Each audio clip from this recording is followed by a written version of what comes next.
Good afternoon, Wasa folks. Thank you so much for joining us for Downtown History Walk Live. We'll give folks just a few moments here to join us. As you can hear, the bells in the background are ringing, so you know it's noon.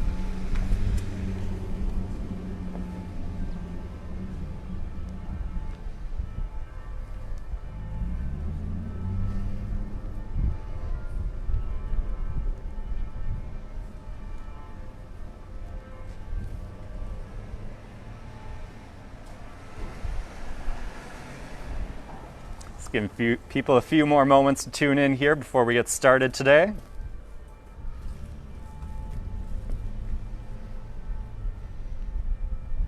Excellent. All right, well, let's go ahead and get started. So this is Downtown History Walk Live. Thank you so much for supporting our downtown and tuning in from the safety of your own house. My name is Blake Opal-Husky, the Executive Director of the Wasa River District. I'll be your tour guide today, and also just before we get started, I want to give a special shout out to the Marathon County Historical Society and the Friends of Wasa Historic Landmarks for being great partners in this event and helping us do some of this research. So I'm going to go ahead and get things started off here. We're going to go ahead and turn this camera around so that way we can look at the buildings.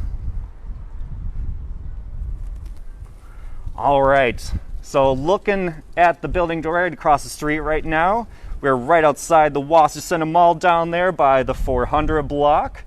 So starting off, we are looking at the building right across the street that the Lemongrass Asian Fusion restaurant is currently housed in. Beautiful building. It was built by the Heinemann brothers. It's a 3-story brick structure. And when the Heinemann brothers first built it, they named it the Beehive Store, which is kind of fun. This is the first building in the city of Wasa that had electricity, believe it or not. That actually happened on January 21st, 1886. So very first building in the city of Wasa to have electricity right here. Lemongrass Asian Fusion is currently located in.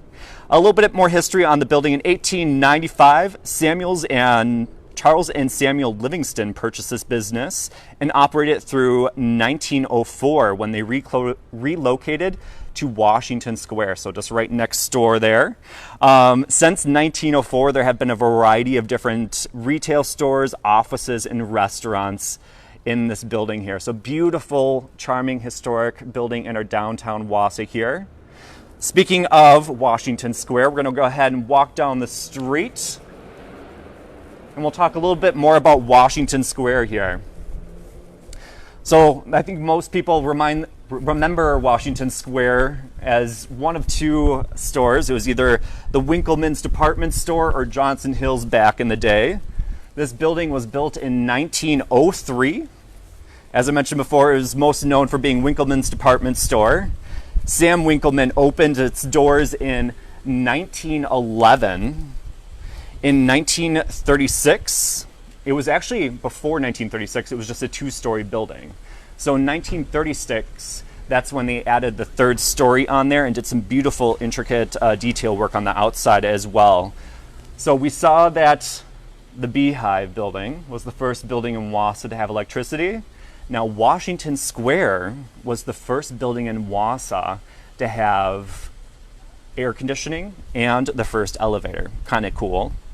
1970 is when the Winkleman family sold the building to Johnson's Hills, which we remember very fondly, that operated from 1970 until 1983, when the building was taken ownership by a new entity and transformed into the space we know it as today, Washington Square. Some of the fun little details on this building, if you haven't had an opportunity to look at, is when you look up at the cornice, just the beautiful detail work up there, and then the W's as well that stand for Washington Square, which is kind of cool. Well, some people say Wasa, some people say Washington Square, some people even say it represents Winkleman's, but I guess it's in the eye of the beholder. We'll go ahead and continue our tour. We're going to wrap around the corner here as we walk closer to Wasa Center Mall. And I forgot to mention, but feel free to ask questions as we go. Type it into the box, send it our way. We won't have time to answer questions during the tour, but I will be taking time after to answer all the questions you guys send over. What an absolutely beautiful day to be in downtown Wasa.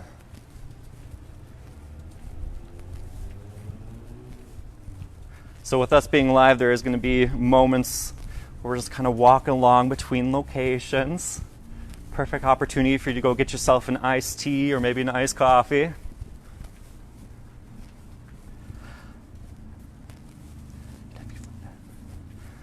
So our next location is just right around the corner here on 4th Street.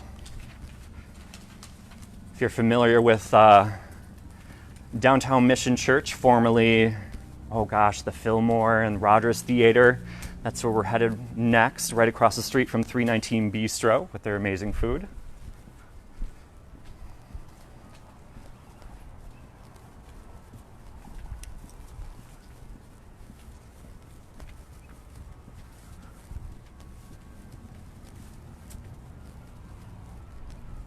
Here we are.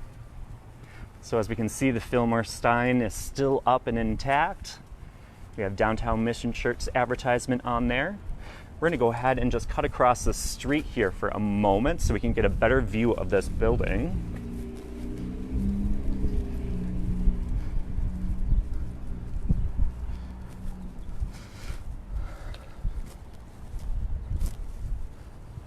There we go. That's a better view.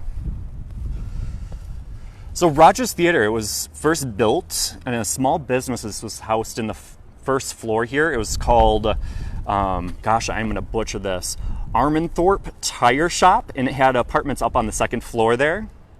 In 1945, that's when it converted into a movie theater that we all kind of remember it being back in the day.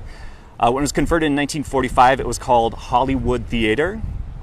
And then in 1960, it went another renovation and a rebranding.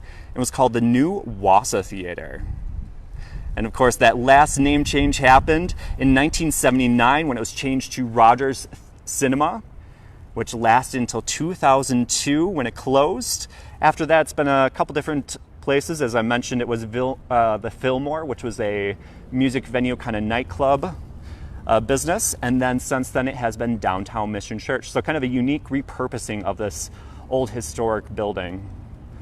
Also, just want to point out next to that, you got a beautiful Wasa mural right there. I think it's the Eye of Downtown is what it's entitled. Our next building is right next door to the Rogers Theater. This is one I used to pass all the time as a kid, and this is one of my most favorite buildings downtown as far as architectural styles. This is a great representation of Art Deco architecture. When this was first built, it was built for Wisconsin Public Service. So the architects were Oppenheimer and Obel, which designed many of the buildings in the downtown area here. I already mentioned its Art Deco elements, but some of the elements that make it Art Deco is when we look at this building, those vertical lines, the pilasters with the decorative caps, that's one of the elements that makes it that beautiful Art Deco design. But then we also see the scallops over the door, which I'm going to cross the street again here so we can get a little bit of a close-up. Because it's the beautiful metalwork on this building that really makes it stand out, along with its pilasters and ornamentation. But some of this beautiful scallop work and the fleur-de-lis circles as well. Absolutely gorgeous. So this was built for Wisconsin Public Service for a cost of $1,000. They were in this building until 1978, and that's when the building off of 17th, the Wisconsin Public Service building that they're still currently in, that's when they moved out of this building, and since then it's been a variety of different offices. Currently, Becker Hoppy is in here and has been for a number of years, a great community partner. It kind of works out great that we're on this side of the street because we get to look at, I'm going to try to block myself from the wind here. So I apologize for the shadow on the front of the building, but this building right across the street that now serves as the Grand Theater ticket office, this is Wasa Gas, Light, and Coke Company.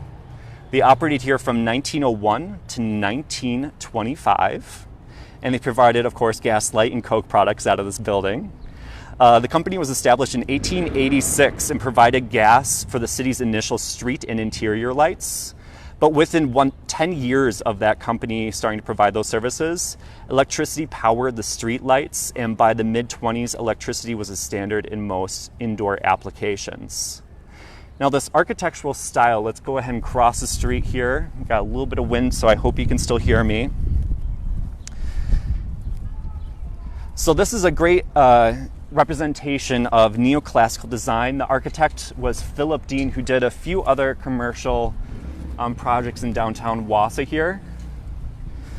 But again, we have the iconic pilasters, so those caps. I know there's a little bit of a shadow up there, but it's those the caps on the pilasters that make it the iconic pilasters.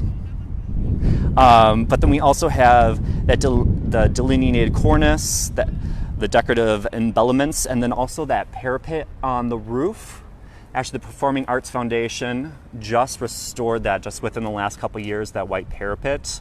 And it really completes the building back to the way it looked when it first opened. The contractor, John Grismarker, incorporated both brick, as we can see on the top here, but then down on the foundation, we actually have Wasa granite incorporated into the structure's exterior facing. After 1925, when Wasa Coke and Gas moved out of here, it's been a variety of different businesses, including law offices. But of course, now this is the Grand Theater ticket office. So if you're ever looking to purchase your tickets for the amazing performances in the downtown area, this is the place to stop, right in that door. Oh, you're fine. So back in the day, these were actually 3 standalone buildings: the CVA, the Grand Theater, and the ticket office there. But there was a wonderful program to create the arts block. So really kind of filling these 2 spaces in, creating kind of a flow space lobby for the Grand Theater, but then also creating another art gallery space for the Center for Visual Arts. It's been a huge improvement for our community. One of the crowning jewels of our downtown is the Grand Theater. This is a beautiful, beautiful building. Again, another example of neoclassical design. Opel and Arbenhammer is the architect, the same folks that designed the Becker Hoppy building just right across the way here. The architect on this one is Van Ryan and Dieglich. Neoclassical elements is again going to be these pilasters. So those vertical lines, the columns there, those are the pilasters. And if you ever get real up and close on the Grand Theater, you can see these little motifs of lotus. So on the very top of the pilasters, we got some lotus leaves going on there. We have the beautiful arcade window up there at the very top. And then also we have the beautiful urns and garlands that decorate the sides of this building as well. This building replaced the Grand Ole Opera House in 1900 in the same location. And it really represents the 1900s as far as the 20th century for entertainment. This is built for the growing motion picture industry, as well as vaudeville and other live productions. A fun little fact, the first film that was ever debuted here at the Grand Theater was called Dress Parade, and that debuted on Thanksgiving Day in 1927. The Grand Theater went through a huge renovation in 1987. That was a community-led renovation. Again, a great story showing the strong support of the Wasa community rallying together and supporting the arts in our downtown. It's just fantastic. Today, the Grand Theater is internationally ranked at 143rd out of 200 venues throughout the entire world. So that's just really impressive to have that here in our city of Wasa, Wisconsin at 38,000 folks, and we have an internationally ranked theater right here in our downtown. Moving on to our third building and final building on the arts block here is the Wisconsin Valley Trust Company, or what we know today as the Center for Visual Arts. This has just gone under an intensive renovation within the last few years. I'm sure many of us have seen this building go under the renovation. If you haven't been inside, once the Safety at Home orders are lifted, I would highly recommend to stop on down and check out the one, if not all 4 of the art galleries housed in this beautiful building here. So this actually is the same architect as the Wasa Coke and Bottling company. So again, this is neoclassical. This entire block is a really great representation of neoclassical. Again, we have the pilasters and we have those beautiful arcade windows on the third story there. Those were uncovered during the renovation, so now we're actually getting sunlight through those lights for the first time in probably, 40, 50 years, which is just fantastic. During the renovation, they exposed a lot of the original features in this building, which I'd love to take you in and see sometime. So again, make time to check out this building. The loft gallery is, the vault gallery is just absolutely beautiful. During the renovation, they were able to expose the marble on the walls from the original lobby of the bank, and that's part of the space now. They are also able to find the original vault door, which is absolutely fascinating. So that's actually in place in the vault gallery now. But then also on that very top floor, they were able to find some of the original skylights as well. So very impressive renovation on this building. And it's the only building in the downtown that is faced with terracotta. So when we look at that beautiful white exterior, we think that's stone or, maybe some sort of stone tile. That's actually terracotta tile, and the only building in the city of Wasa to have that. Currently, this houses the Center for Visual Arts, so you can come by, stop by, and check any of the 4 art galleries out, or take one of the amazing art classes as well here with local professionals. Continuing on, we're going to go ahead across the street here. We're not going to actually cross the street, but we want to mention Shepherd and Schaller Sporting Goods here. Get us a good view. Ooh, and the sun is shining just perfectly on this building. So the story behind this building is that Valentine Ringgold became a publisher for Wasa's second newspaper in 1865 called Wasa River Pilot. Today, Wasa Pilot Review, Shireen Stewart resurrected that paper back up, so that's a very familiar name among Wasonians now. Eugene Thayer purchased the firm in 1884 and renamed it Wasa Pilot and Review, later Wasa Pilot. As early as 1890, the paper was located right here at this building at 324 Scott Street. It was housed in a small wooden frame. However, within 11 years, in 1901, good old architect Philip Dean, he's a common name around downtown, he designed this new commercial style building for the business with that arcade central bay, and that was actually where the publication would be done at that time. So on the second floor of Shepherd and Schaller, that's where Wasa Pilot, the actual press and everything would have been to make the paper. In 1915, JCPenney's moved into the first floor right behind the Wasa Pilot. So on the second story there, we would have had Wasa Pilot Review, and then down on the bottom, it would have been JCPenney's. Printing came to a stop in 1940, and by 1961, Shepherd and Schaller, the store that's currently in there, moved into the stop and has been there ever since. Next up here, we're going to go up Scott Street, and we're going to go check out a pretty neat building. It's the Wasa Elks Lodge building. This is one of the few remaining in the country that was actually built for the Elks and remains completely occupied by the benevolent order of the Elks. Just a few seconds to walk over there. If you need to take time, get yourself a drink, this is the time to do it.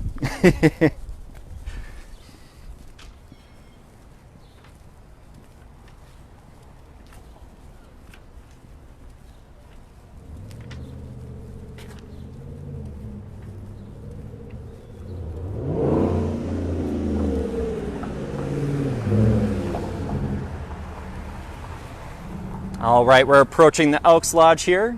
As you can see, it's Elks Lodge 248. So this is a neoclassical design, architect Oppenheimer and Obel, 3-story building here. At the top and bottom of the basement level, we have stone trim, which we can see right here in front of us.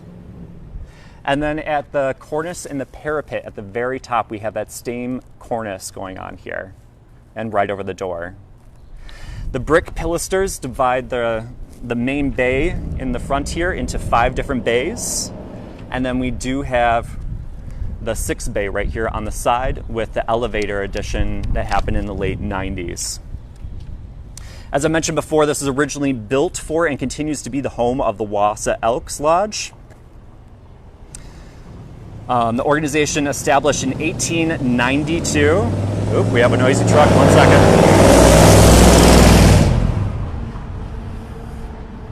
We love those mufflers.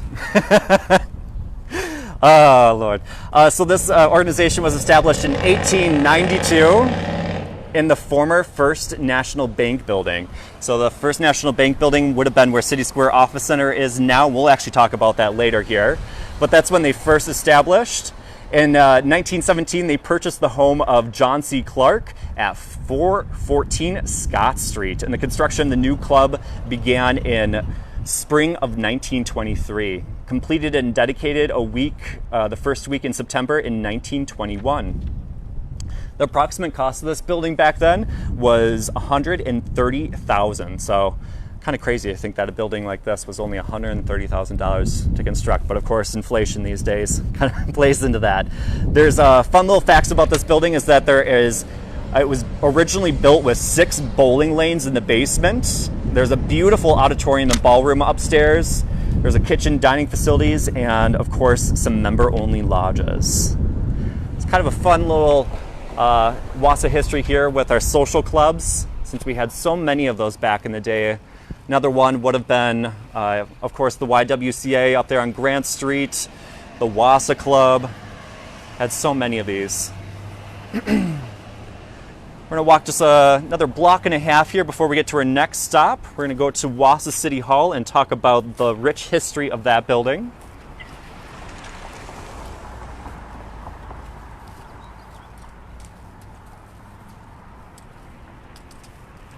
What a beautiful day in downtown Wasa.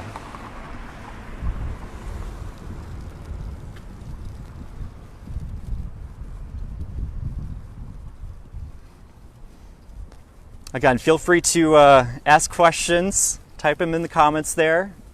We're going to do our best to answer all the questions after we're done being live today. We'll answer all those in a post on Facebook.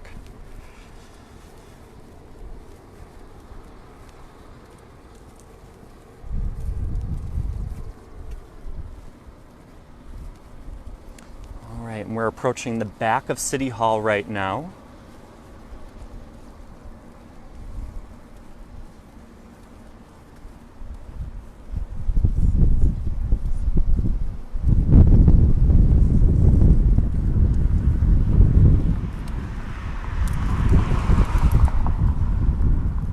A little bit of a longer walk here for us.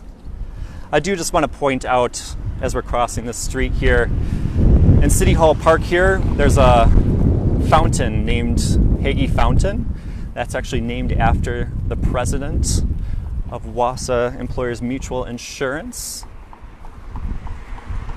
A little Wasa history there for you. Mr. Hegel was also kind of married into the Ymca and Woodson family as well, part of the Wasa group.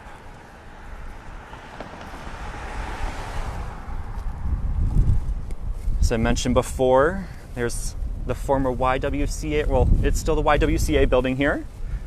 And that was built for the YWCA. And they're still housed in there, in a portion of the building.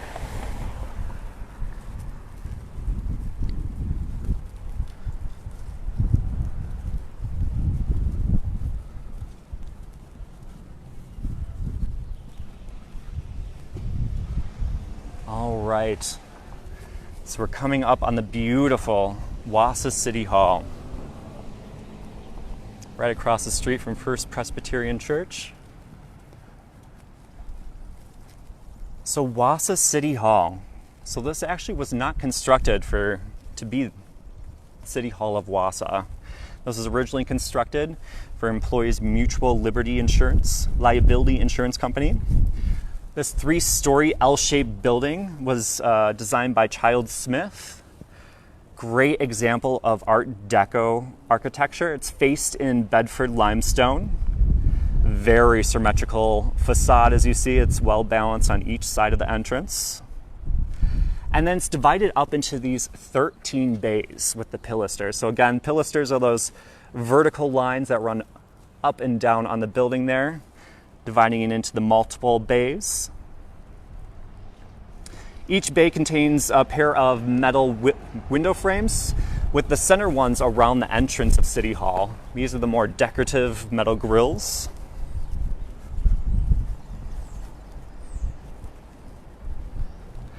Not sure if we can see it too well with the sun, but got a little bit more decorative of the metal grills there, showing that Art Deco style there.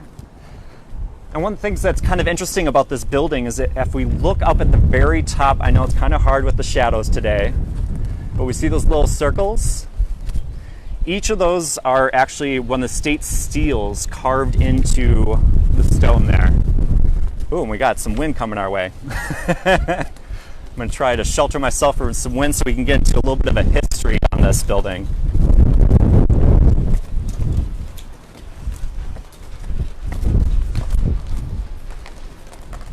All right,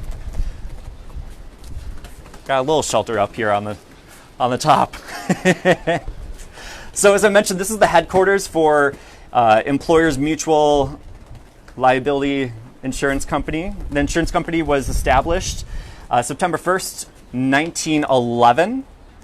Members of the initial group included Walter Alexander, Cyrus Yaki, G.D. Jones, and Neal Brown.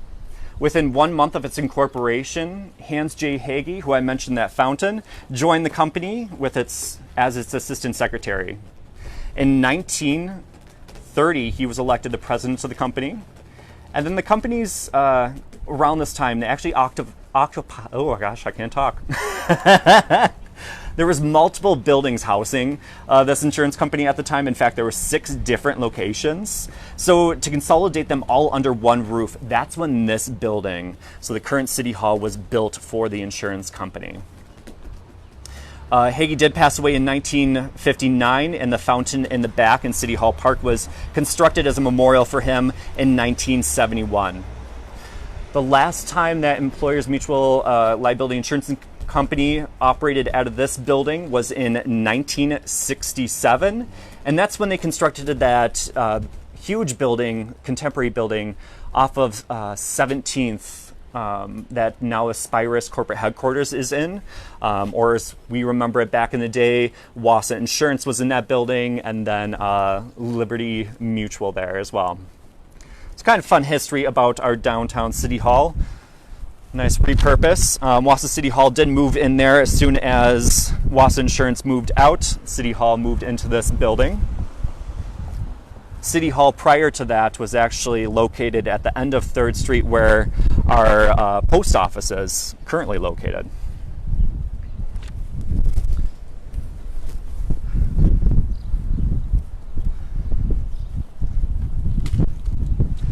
Heading down to our next location is going to be the YMCA.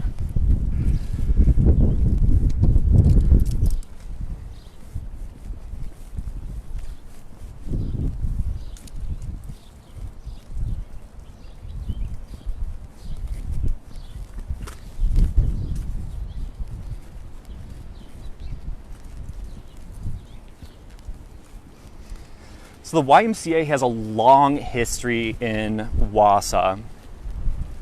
In 1891, the YMCA was organized here in Wasa. Ooh, got another gust of wind. We're going to wait here just a second, see if it passes so you can hear me.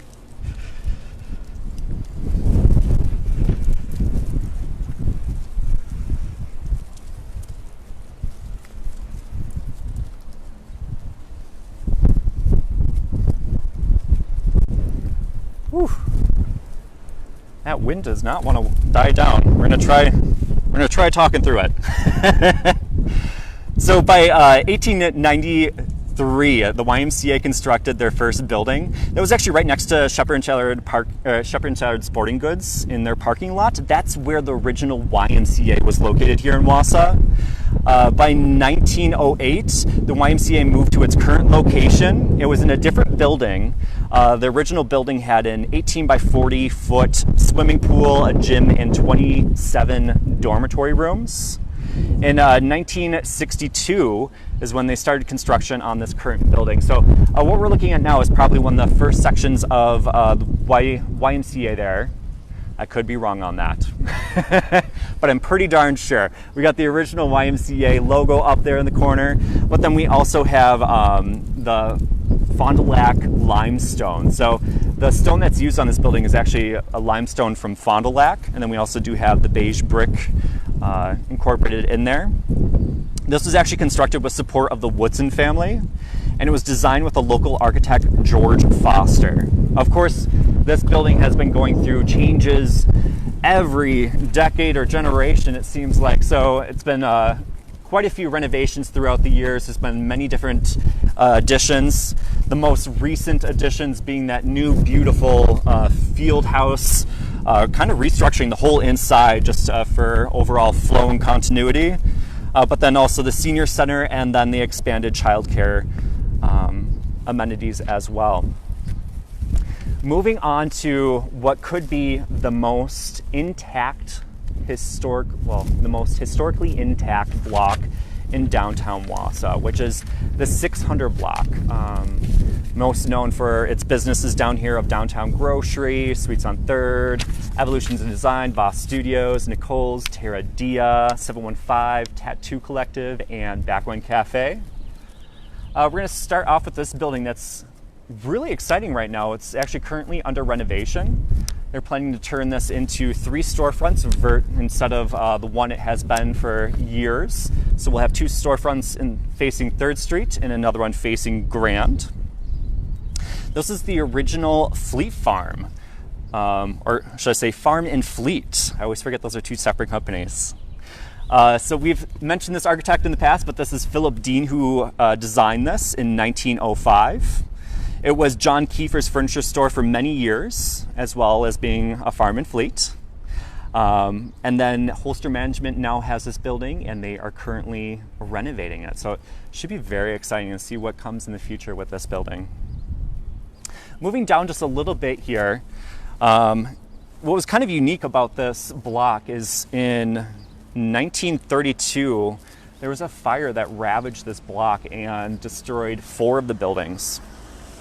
One of them is actually Nicole's Boutique here.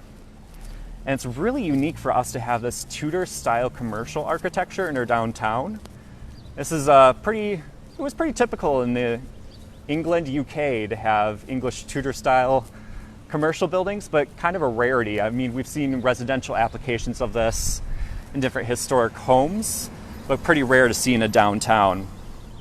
So this is originally Mrs. J.W. Coates' quality shop, and she sold fine housewares. And as I mentioned, this was one of the buildings that did burn down. Mrs. Coates commissioned architect Joseph Jossett to build this Neal Tudor building for her. As I mentioned, this is very popular in residential applications, but not so much in commercial. So that's why it's so rare and kind of unique for Wasa to have not only 1, but 2 of these Tudor-style commercial buildings right downtown. Some of those neo-Tudor elements are going to be those exposed half timbering. On Nicole's building here, we see that some of it's filled in with brick and stucco. And of course, we have the little gabled windows on the very top as well. Here you go. Just waiting for my page turner to change my notes here for a second. Another thing I really love about Nicole's too is that we have this original entrance to her store, which, let's walk across the street so we can see just a little bit more of the details here. So with Nicole's here, we can see we still got the leaded glass windows on the very top here. And that was crucial in the time before fluorescent lights to really get the light to cascade to the back of the store. She also has these storefront display windows, which have the original recessed. So the whole part of why they built these in the 1930s was the psychology of like drawing a person into the space. So kind of interesting. So this is pretty much an untouched front storefront in a Tudor style. The other Tudor style here that Terradia now occupies. They've done a beautiful job restoring this building. They put on a replica of the original slate roof, which they did just a fantastic job. So after the quality shop next door, Nicole's, was complete, Mrs. Coate, she completed that one. So it was Mr. Martin Reeling. He had an electric and appliance shop here. After the completion of his neighbors next door, he wanted to follow suit. So he asked Irving Obel to replace the ruins of his store with a neo-Tudor fantasy to match Coates' next door. Again, we have some of the same elements happening here with the half-timbered, the stucco being filled in. We got the beautiful trim on the top there, hand-carved, the slate roof. Again, we got the lead glass windows with the original storefront.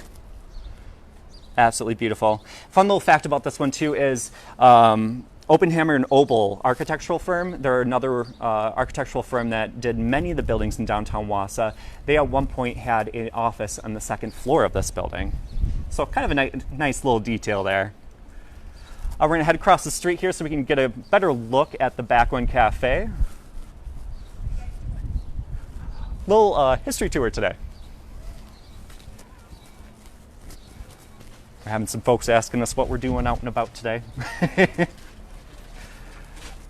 So here at the end, just like at the very end of the 600 block that's currently under renovation, the first farm and fleet, we have the Backroom Cafe here. This is the same architect, Philip Dean.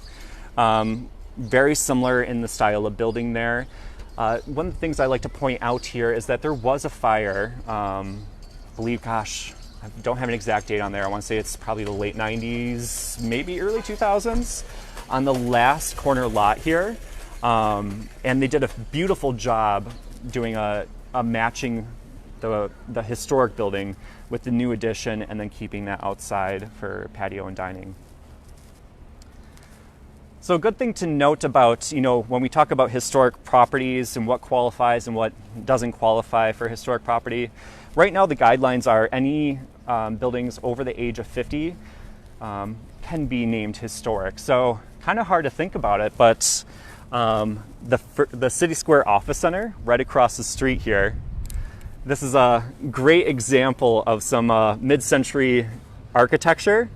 Believe it or not, this is actually going to be in just a short few years, be able to qualify for being historic.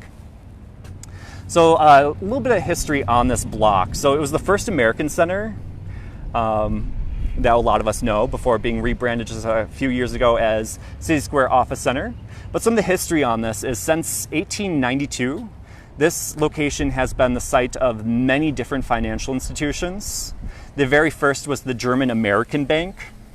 But of course, during the hostilities against Germany during World War I, that prompted a name change, and that's when it changed from German American Bank to American National Bank. In 1924, the building was redesigned in a Renaissance revival form with Chicago architects Childs and Smith. That should sound familiar. They're the same architects that did City Hall as well. And that replaced the 1892 structure. First National Bank merged with Marathon County Bank in 1929 and with First National Bank of Wasa in 1933. And at that time, the final name change came across of First American National Bank in 1964. So when we refer to this building before the name change, First American Center, it all harkens back to that first bank that was built in this area. The current structure we're looking at today was built in 1976, and it's a great representation of the resurgence of brutalism architectural style. I know it's a little bit of a harsh architectural style word, but that's actually what it's called. It's called brutalism, and it's known for its dynamic geometric shapes and its mass amounts of concrete and construction. So let's walking across here so you can get a better view of the building, get through this draft of wind. Our little red phone booth downtown. So this building was designed by Flad. Sorry, I just lost my place. Flad and Associates of Madison. And it constructed 100% of limestone and covered it in concrete and glass. A fun fact about this building is I talked about that First National Bank. So this building was actually constructed around the original First National Bank building. And at one point, both buildings actually coincide on the same block at the same time. So they built the new bank around the old bank and then tore down the old bank. So when we come up to City Square Office Center now, and we have the giant plaza, that's actually the entire footprint of the First American Bank where the original bank would stand. And that was a gorgeous neo-romance revival building. And it partnered the Landmark building next door just absolutely beautifully back in the day. City Square Office Center recently underwent a renovation, including an updated lobby and some tenant amenities, including a new kitchen, gym, bike storage, and increased natural light. Speaking of the Landmark building, that's where we're going to head next here, as soon as we get this wind to pass. All right.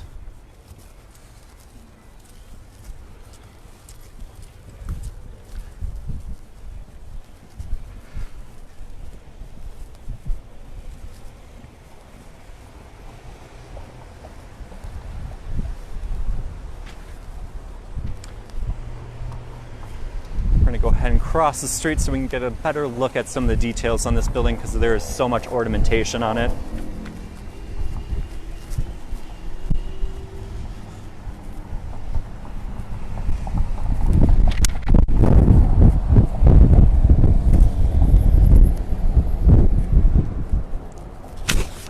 All right, we are now on Scott Street, so I do apologize if there's a little bit more noise or background noise. So the Landmark building, as we know it today, was first constructed as Hotel Wasa. It was built in 1925 in neoclassical design, clad in Bedford limestone, as we see here down on the bottom. Ooh, we got some major wind. I hope we can still hear. And then also the brick exterior. Some of the neoclassical elements would be those urns and decorative garlands. So right above the second story, we can start to see some of those beautiful garlands. And then way up top, there's the urns on the very top of the building. Also on the very top there, we have the crest with the W in it, standing for Hotel Wasa. So Hotel Wasa is actually part of the Schrader Hotel chain. And it was modeled off of the Robert Hotel in Muncie, Indiana. Walter Schroeder had a total of 6 hotels in the state of Wisconsin, and the original hotel had 250 rooms, a crystal ballroom, which is currently the Peking, the Blue Fountain Lounge, barber shop, a coffee shop, and much, much more. In the late 70s, there was a renovation to turn this into 92 apartments, and that's when it was renamed the Landmark. Fun fact, the original lobby is still accessible and intact in this building. So again, when those safety place orders get lifted and you want to do some exploring downtown, that's an excellent place to check out, is the lobby. And then also visit Peking so you can check out the original Crystal Ballroom. It's absolutely gorgeous in there. Right now, this building is possibly going to, well, not possibly, it will be going under some renovations, hopefully in the near future. Gorman has this on their sites, and they just qualified for tax credits as well. So we hope to see a huge improvement on this property in the near future. But of course, we want to conserve the historic preservation of this building. Just across the street here, so right by Ymca Bookstore here, this is one of the oldest buildings in Wasa. Can you go to the McCrossan building? So this is, as I mentioned, one of the oldest buildings in Wasa, one of the oldest commercial buildings in Wasa. It's called the McCrossan building. And just one moment here. So this was originally built in an Italian brick. and it was the McCrossan General Store from 1875 to 1892. In 1950, a fire destroyed most of the original integrity of the building, unfortunately, but since then there has been an amazing restoration on this building to really restore it back to its former glory. Interesting facts about this building is one of the first murders in the city actually occurred here on the second story of this building. A little spooky, if you will. It was the office of Dr. E.L. Hegel. He was the second dentist to move to Wasa. In 1880, Dr. J.C. Bennett, who was Wasa's first dentist, he wasn't so happy that another dentist moved into town from Stevens Point and gave him competition. So he promptly rid himself of his competition. Bennett was found guilty of murder and sentenced to life in prison. So there for a second, I think Wasa was out a dentist for a little bit, since we had one murder the other over competition. Kind of one of the interesting stories of Wasa history. We're going to move across here to the 400 block, where again we have a great collection of historic buildings overlooking our city square.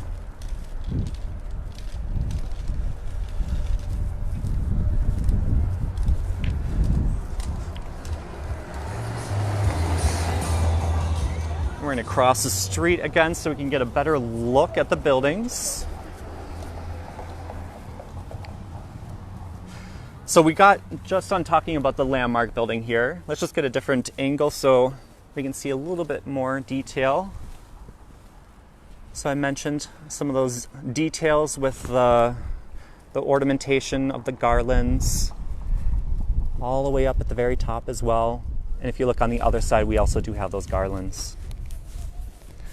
Another unique building to our downtown here is the Mayor Lots building, which is currently the building that Malarkey's Pub and Townie's Grill is located in. It's a little bit of a different story. So business partners Charles B. Mayer, a local shoe store owner, and Carl Lutz of Lutz Sand and Gravel, they partnered together and built this structure. And they built it solely as a real estate investment. It was designed in a Chicago commercial style. It features a touch of Art Deco up there at the roof line. We got those nice little details. But then also, I'm not too sure if we can see this, but we got some chevron patterns with the bricks there. Gives a little Art Deco flair to it. McClellan's Five and Dime store leased this building from Mayer and Lutz through 1959. So if you remember that, that's what was in here until 1959. Since then, it's been occupied various different retail businesses, restaurants, offices. Of course, we got Malarkey's and Townie's Grill in here now. I'm sure some of you remember Something's Brewing being in here at one time. I think there was also a Chinese restaurant. And then right next door, we have what used to be the Marathon County Bank, which you may have heard me mention if the wind wasn't muffling my voice. So Marathon County Bank consolidated with First American Bank. So that would have been the bank by City Square Office Center there. They actually merged before. But originally this was constructed for Marathon County Bank before they did merge with the other financial institution. And this was actually the very first financial institution, the Bank of Interior, and it opened in 1858. And of course, it did merge with the newly formed Marathon County Bank in 1874, and they built a solid brick building in this location. The new building was constructed of Marathon County red granite, which replaced a previous building, and it looked very similar